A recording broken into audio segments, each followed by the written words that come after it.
Insperity presents the Small Business Advocate Show with Jim Blasingame, brought to you by FedEx, CareerBuilder.com, and Palo Alto Software. This is a copyrighted production of Small Business Network, Inc., all rights reserved.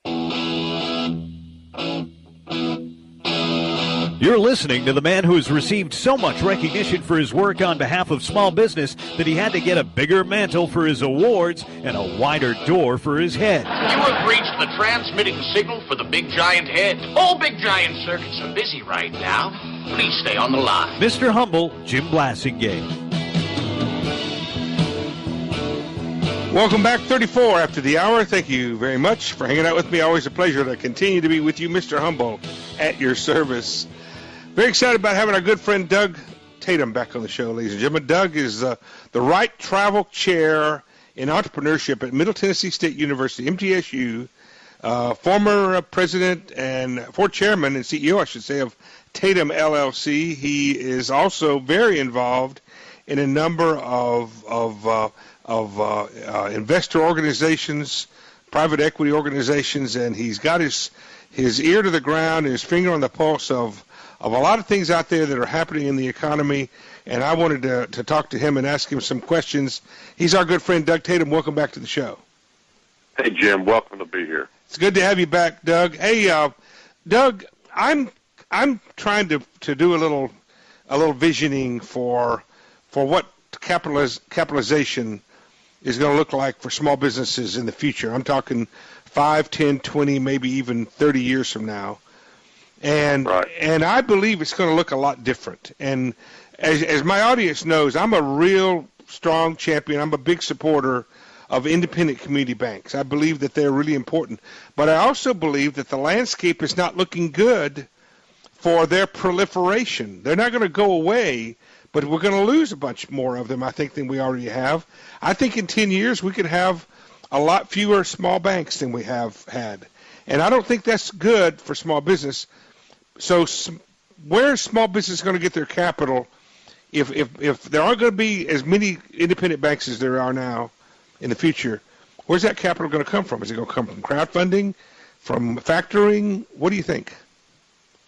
Well, Jim, first of all, I want to acknowledge your point about community banks. I've been a big fan of that capital source for small business. I testified before Congress a number of times about the capital gap. Right. And no man's land. No man's land, the capital gap, which is when when your listeners have a company where the business needs more capital than they can personally afford to repay, they face a capital gap. And this banking crisis and the size of the banks, I'm convinced that most of them, not all of them, are out of the business of lending capital into the capital gap. And the community banks, I do think, are in jeopardy. The regulatory costs, I've talked to a number of them. Right. Their margins are really getting squeezed right now. Yeah, they are. And see, this is the time when the Fed has created accommodating policies to make it easy for banks to make money to heal the banking system. And if the community banks are having some difficulty at this level, when we get back to normal, we've got a problem. So, right. You've got a very interesting question. So what's the future of the capitalization? Well, the couple of things that I also worry about, if you get down to it, in fact, we have, as you know, I'm chairman of a research institute, right, funded by NASDAQ Foundation, Edward Lowe Foundation, and we have a number of academics studying our data, which tracks every business in the United States for 20 years, and one of our scholars is looking at the nexus between credit cards and small business.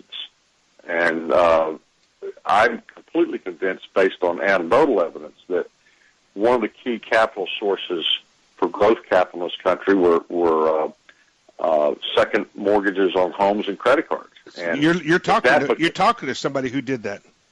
Oh, no kidding. And so you've had a constriction of those issues that could be a problem. But this is why 4 years ago, when everybody started saying that, well, when the economy goes again, just wait till the startups hit, and the economy will turn around.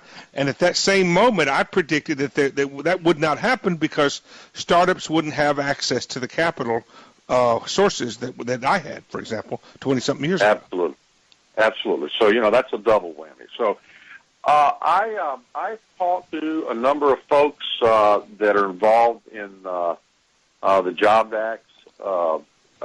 Congressman Weicker, we invited to come in and talk with us about that when I was up on a panel at the U.S. Chamber regarding capital markets effectiveness. As you all know, I'm very involved with private equity, vice chairman of ACG. So let me lay out a couple scenarios. One trend I'm seeing out there. Hold on to that thought, Doug. We've sort of laid the table for you, folks. The issue is the access to capital formation for small businesses in the future is going to be different.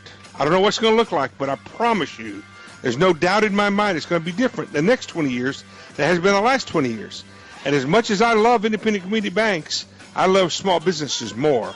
And those are the ones that I want to help and figure this out. Doug's going to help us with this after these messages. 20 till. I'm Jim Blasingame. Stay with us.